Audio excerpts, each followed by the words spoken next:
Hello, everyone. I'm Paula Lem with Poets and Quants, and welcome to our weekly podcast, Business Casual.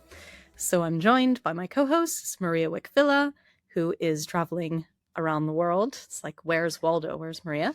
And Caroline Diarte Edwards, who I think is still in California, but we'll hear about that. So Maria, as you know, is the founder of Applicant Lab. Caroline was head of admissions at INSEAD and is now co-founder of Fortuna Admissions. So we're kind of like a roving cast of characters. I'm in DC this week, partly for a conference on AI, London's home base, by the way, for listeners who don't know, and also visiting some schools around DC. So I was at American University yesterday. I am at Georgetown today, and tomorrow is GW. So all the kind of tour of DC, and Georgetown has been nice enough to let me use their conference room to record the podcast today. So Maria, where in the world are you? I am in Barcelona right now, having a very good time, eating a lot of jamón ibérico, and having a great week. Nice. Is it so? DC, I should say, is 95 degrees today, and I honestly thought I would melt into a puddle walking. They've Georgetown is this huge campus, like 15,000 students, and they very kindly gave me a tour, but we're walking next to the football stadium, and there's this black tarp on one side and then pavement and just no airflow, and I genuinely thought I might pass out in the middle of in the walk to the other side of campus. So yeah, it is hot and humid here. How is Barcelona today?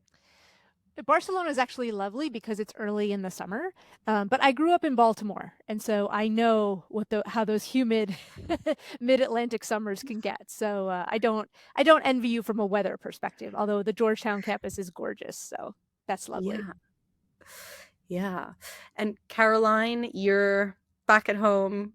How's I am in the California Bay today? Area. Yeah, it's actually pretty warm today. I think it's about 90 degrees outside, but it doesn't get humid here, so it makes a big difference. And it usually cools off a lot at night, which is nice. Oh yeah, the fog, the evening fog. Exactly. The Nice. marine layer. Yeah. So today we will be talking about a few things. So I might be sort of going off script a little bit, partly because I had a little bit less time to write detailed notes today. So we'll see how this goes. But we have so we've got our main topic today, which is philanthropy. But before that, I've got some odds and ends to ask you about off of our website. So one little thing that I noticed was we recently had this story talking with some admissions advice, actually from Fortuna Admissions again, and specifically there was a little bit in there about Columbia University has this optional essay section, which I'm sure a lot of schools have, and that says, if you wish to provide further information, a brief explanation of any areas of concern about your academic record or personal history. This doesn't need to be a formal essay. Submit some bullet points here, basically. So we haven't talked about that specifically, so I thought I'd just ask briefly. So first off, Caroline, how many schools do this, and when should you take advantage? Most schools offer a free text field where you can provide additional information, and it can be very useful because the applications are, of course, very structured and ask very specific questions. And sometimes there's just something that is relevant to your candidacy, which doesn't fit in elsewhere. And so that is the opportunity to provide that information. It's often a space to address something that might be a concern. So, for example, perhaps the candidate has not done particularly well on the GMAT or the GRE, and they want to offer an explanation about that, or perhaps their GPA wasn't fantastic and they want to offer some context of what was going on during their undergraduate years. Or perhaps they have an unusual choice of recommender and they want to explain that, and perhaps they want to explain why they don't have their current boss as their recommender. So, for example, I was just working with a candidate this morning who is using that optional essay to talk about why he hasn't asked his current boss for a recommendation, because he's actually going through a process right now. He's up for promotion and he just doesn't want that to come into the discussion, which is understandable. So those are quite common topics to address in that optional essay. What should be avoided is sometimes candidates use it to regurgitate or rehash something which is already addressed elsewhere in the application. So it's not at the space where you should say, oh, and by the way, I just wanted to explain again about my fantastic achievement last year in this particular project, right? You probably have opportunities to address your achievements at other points in the application. So don't use it as an overflow. And it's always challenging getting your points across in the application, because you will have limited word count, and so the temptation can be to use that optional space as overflow because you haven't been able to sort of cut things down in the other sections according to the required word count. So just avoid that temptation, because that can be quite irritating for file readers. You just need to show good judgment in how you use that space, and edit yourself very, very carefully, and just use it to address something that needs to be said. Sometimes you can use it to bring in something else that is a positive aspect of your candidacy, right? So not just explaining some concern, you maybe do have something additional to highlight. So in some cases, for example, it may be that beyond your day job, you have a side business, and perhaps you haven't been able to bring that into another part of your application. It doesn't fit in other parts of the application. So that could be a space where you could bring that in, for example. And it's also absolutely fine to leave that space blank. If you do not have something additional to say, just leave it blank. The file reader will thank you for that, because sometimes candidates just feel like, oh, well, there's another 200 words and I should just say something because I have the opportunity to. And it's quite apparent when it's just sort of used as filler. And that's extra work for your file reader. So they will thank you for not just using the space with extra material for the sake of it. So it's perfectly acceptable, and it's good judgment to leave it blank if you do not have something extra to say. Okay, so not just dire cases of I had an extremely bad thing happen and that's why you're seeing this disaster on my whatever, on my GMAX score or whatever. So Maria, any sense of what portion of candidates use this? I mean, we've heard, it can be for something negative, also something positive. I don't have an official, off the top of my head, I'd estimate maybe a third of candidates probably use it, maybe even up to a half. It's true that it doesn't have to be for negative things. Some schools word the optional essay prompt so vaguely that it can, in fact, be a place where you do put something positive about yourself, but the spirit in which most of them are phrased, they are pretty overt about the fact that this is the place where you explain the red flag or the red flags, plural, that you think we might see in your candidacy, and here's your chance to tell us why we shouldn't panic about them. That's normally the spirit in which it's asked, and I think the most common reasons that they're used is probably to explain a low GPA, and reasons why the file reader should not be concerned about that one bad semester or that one bad year that someone had in undergrad. Also, the poor GMAT score, GRE score, this is not a full representation of my academic abilities, and also periods of unemployment. So Caroline mentioned the recommender, your current boss not being a recommender. That's another one, but another a very common one can also be, I was laid off, I didn't have a job for 6 months, but during those 6 months, here's what I did, and here's how I spent my time productively. So I think a lot of candidates, especially with in recent years, we've had people applying to business school who had COVID during their academic years, during their undergraduate years. And so maybe sometimes coming back from COVID, they might have had a bumpy readjustment back to real world learning, or maybe they lost their jobs in the past couple of years because there have been, there's been so much instability in the economy. So I suspect that the percentage of candidates who are utilizing this space is probably increased ever so slightly, but probably in a material way over the past, 5 or 10 years.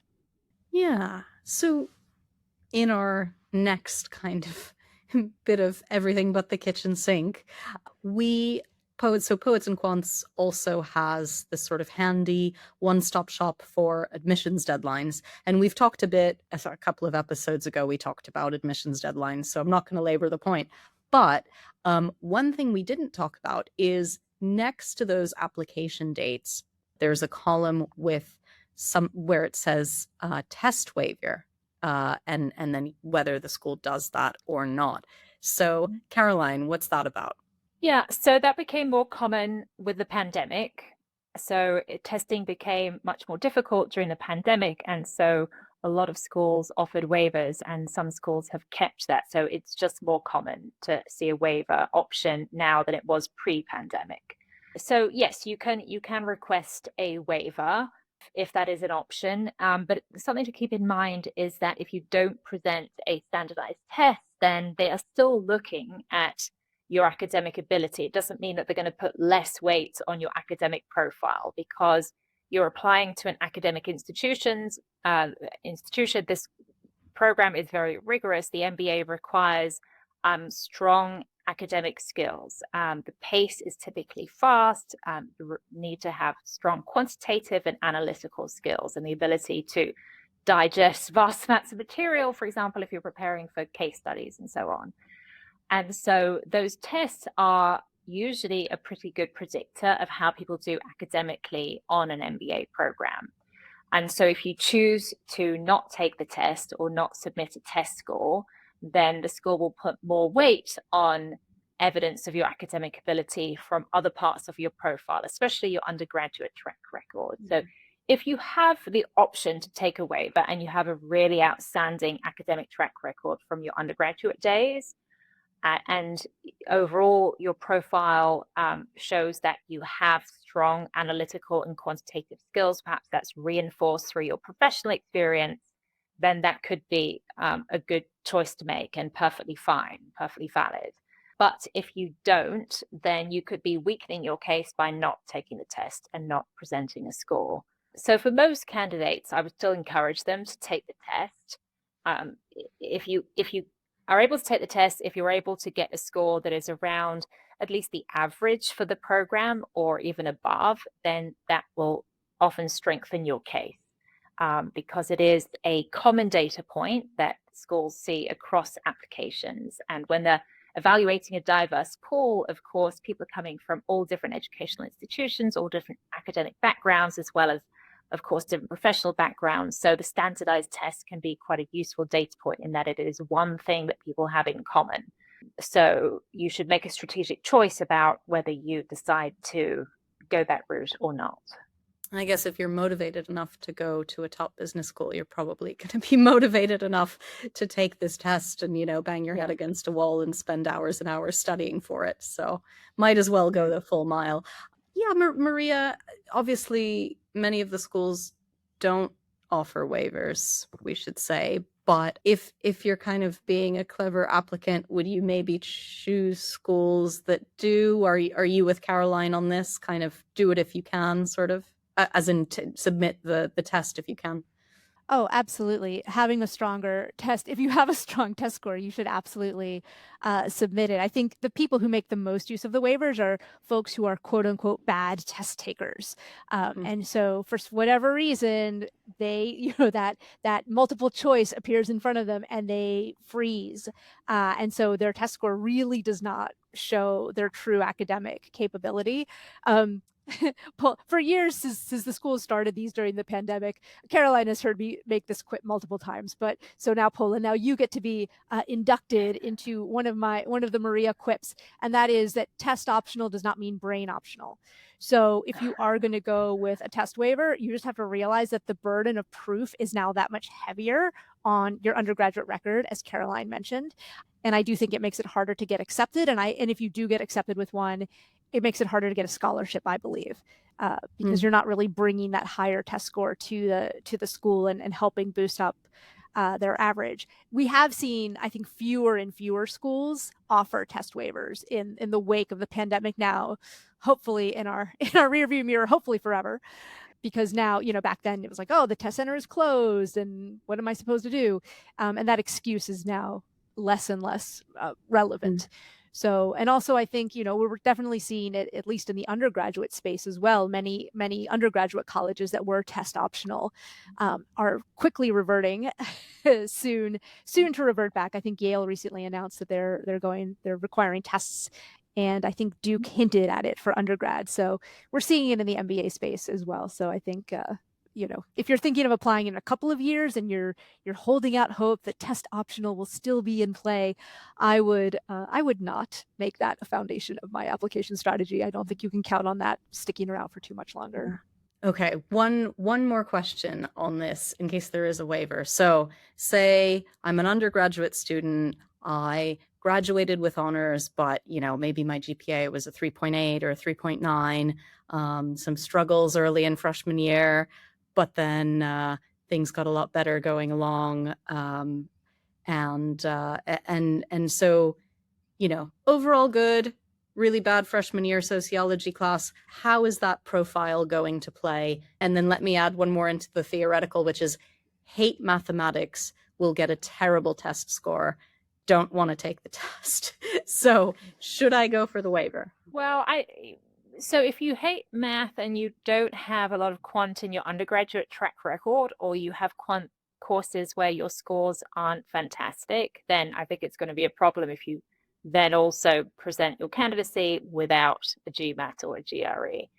Because just the quantitative part is really critical for business school. You're going to have core courses where that's absolutely a requirement, and those students are going to struggle in the classroom. So perhaps the MBA isn't the best option for that candidate. Well, good. You're reinforcing my theoretical, I've got to say, was totally based on me. So you're reinforcing the idea that maybe business school wasn't the way to go. Glad to hear that, Maria. No, I agree with Caroline, and I'd even add that the candidate like that would not be granted the waiver. In all, I would be shocked if they're granted the waiver, because the idea behind the waiver is you're saying, look at this amazing, grade that I got in, multivariable calculus, diffie-Qs, advanced statistics, econometrics in college, right? You're presenting data to offset the lack of the test score. And the test score isn't just for general academic prowess, but it is very much focused on the quantitative aspect. In fact, I believe that some of the schools in their waiver application, they actually say, please list out every class you've taken, calculus or above, for example, or please list out very explicitly your quantitative background. So, just applying for the waiver doesn't mean that you are granted the waiver. You can sometimes, in many cases, you apply for the waiver prior to submitting your application, and you need to be prepared, if you don't have a strong quantitative background, for the school to come back and say, no, we're not granting you the waiver. You must submit a score with your application, or we're not going to consider you. So yeah, but if anything, Paula, the good news is that because these standardized tests are in fact standardized, the standardized test is an opportunity for someone with a background like the one you described, the one that is coincidentally very hypothetical. Yeah, that is very hypothetical. That's your chance. I feel that for folks like this, the standardized test is a gift, because this is your chance to show that, look, maybe I didn't take calculus or econometrics in college, but I can hold my own quantitatively with the people who were engineers and finance majors. And that's the gift that the test score gives you. You do have to study for that test score, unfortunately. But it does show you, look, if you get a high percentile score on the quantitative version, sociology, schmociology, who cares? I'll be able to come into your classroom and I'm going to totally rock it. And so, in fact, if anything, it's your chance to prove to them that you are absolutely going to do a great job in their program. Great. All right. Well, that covers the waiver really thoroughly. I have this week in numbers 130 million, and I've done something sneaky, which is I didn't share the news story that we'll be talking about in the hopes that maybe I could surprise you both with this number. Any ideas? 130 million? Well, you did. Is it something to do with a donation? Yes, you did tease the topic in the email. So that's great. So that 130 million, that's the University of Tennessee, Knoxville has actually landed a $130 million commitment from 2 alumni, and that is the largest donation in its history, with 100 million of it going directly into the College of Business. So that business school gift is going into distinguished faculty recruitment, graduate student scholarships, and also into expanding its undergraduate honors program. So I should say the University of Tennessee isn't alone here. If you look at the number of business schools who've received these sorts of big gifts in recent years, there's definitely a trend of this sort of like large gift giving. So I'll talk a little bit about that, and then I want to ask you both about philanthropy in the context of admissions. So this gift brings Tennessee into that group of B schools that have attracted 9-figure commitments in recent years. We have other examples. So a $300 million gift to Chicago Booth in 2008. That's the largest ever gift made to a business school. But you've got other big ones. So you've got Stephen Ross's $250 million. That's Michigan's Ross School of Business. And then very recently, September 2025, Wharton got its largest ever gift. So that was $60 million. Smaller, but still, you wouldn't say no to a gift of $60 million probably. So Caroline, how much of an impact do these sorts of announcements have on prospective students? Are you seeing that trend in admissions where students are going, wow, these guys got a lot of money. That's kind of exciting, but also maybe has impacts on, the teaching, scholarships, etc. Yeah, I don't think it factors a lot into candidate decisions, and I guess those donations really have a longer term impact. So for somebody, for example, who's applying now, who sees that a school that they're considering has just got a massive donation, it may not impact their experience on the program, right? So it means that there's going to be more scholarship financing available in the future, but it might not actually be trickling through in the next cycle because it takes time to mobilize all that money and start figuring out how you're going to allocate it in scholarships. And then some of it will probably be going to other things like faculty research, faculty chairs, and so on, which is great for the school, but it might not actually impact that student's experience immediately. Now, what it does mean is that people really believe, or at least some of the alumni really believe in the school and the future of the school, and that the school is probably on a positive path, right? And so it's a fantastic signal of the underlying quality of the program, of the community, and that it's heading in a great direction. But it's not something that I see candidates taking into account. Of course, candidates are looking at scholarship financing. So ultimately, those gifts can feed through to scholarship financing, and that is a metric that candidates are more likely to be looking at. So they may be looking at how much does the school spend on scholarships? What is the average value of a scholarship? What percentage of the class will be getting scholarships, to understand what is their chance of getting financial support from the school. So I think those are more sort of immediately relevant metrics for candidates. Yeah, Maria, if you're being savvy trying to predict where you might get a scholarship, I mean, Caroline's already said, this sort of, it takes time for these big gifts to get portioned into different places and trickle down into things like, courses, scholarships, etc. But how much as an applicant can you expect for that money to actually start affecting those scholarships if it's going there? I mean, I think it would be a little bit challenging to figure that out as an applicant. I think if they, during the announcement, if when they announce this, if they specifically say a certain percentage will go towards scholarships, then presumably that might actually impact as soon as the next cycle. Usually the big philanthropic gifts, if they do go to, say, start a building or start a new entrepreneurship center or fund a new travel abroad program. So for example, University of Virginia had a scholarship several years ago donated that allows every single student to take at least one international trip without having to pay for it, right? Normally that comes out of the student's pocket. So, there's so many different types of scholarships that schools have for so many different things. But as Caroline mentioned, it can often take years and years, especially if we're talking about a building. You're not going to see, if you're applying now, you're not going to see that building probably for 5 or 10 years. But scholarships can be the fastest way, right? If some of that money is earmarked for scholarships, then you can hope that it will trickle down in the next sort of cycle.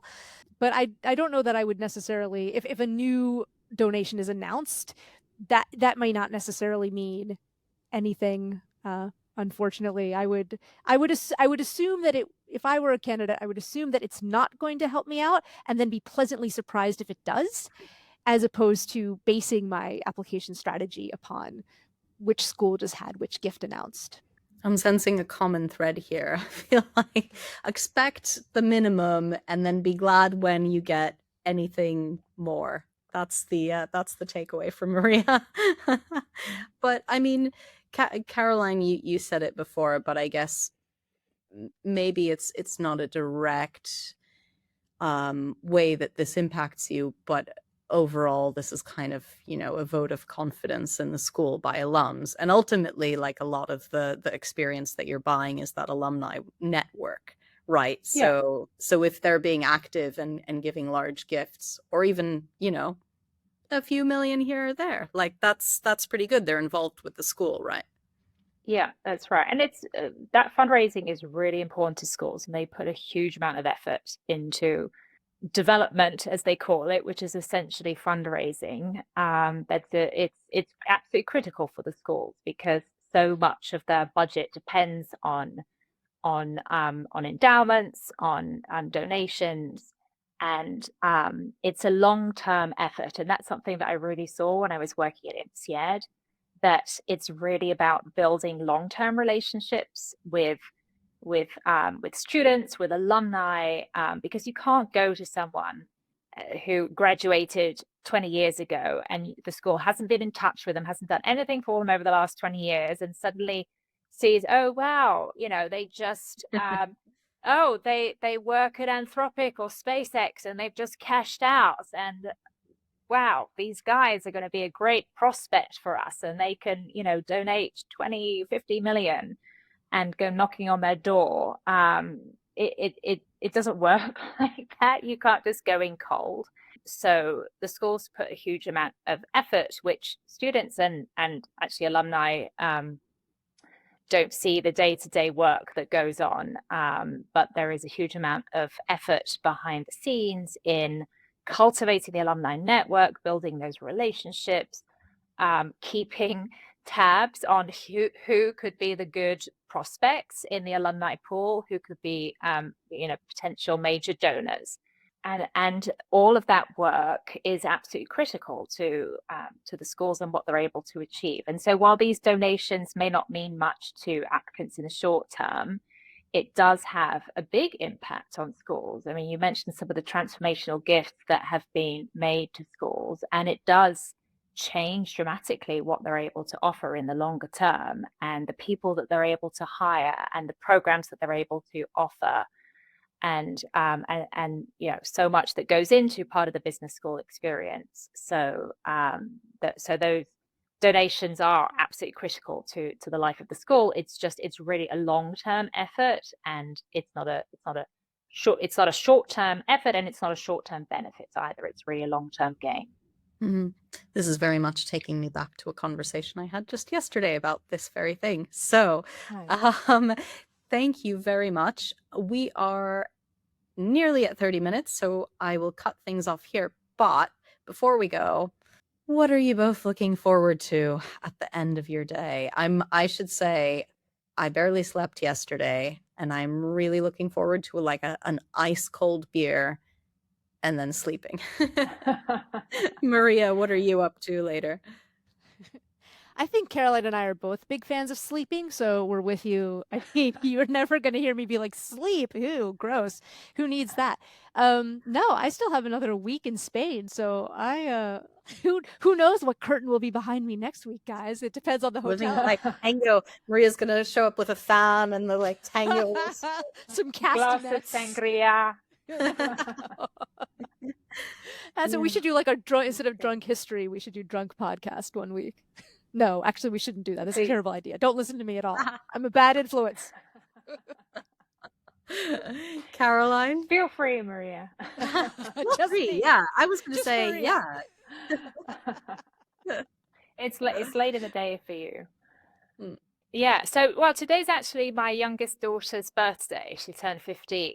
And so she's actually out right now for summer counselor training, but she'll be back later. And my eldest daughter is on the way home from college this afternoon. So we're gonna have a nice dinner together to celebrate her birthday later on. Very nice.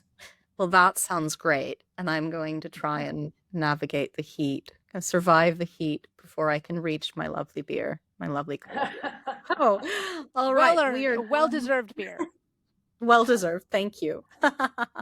We are done for today, but please come back next week if you liked. And if you liked our discussion today, check out poetsandquants.com and listen to the latest episodes of Business Casual. Thanks very much, Caroline and Maria, and thanks everyone for listening.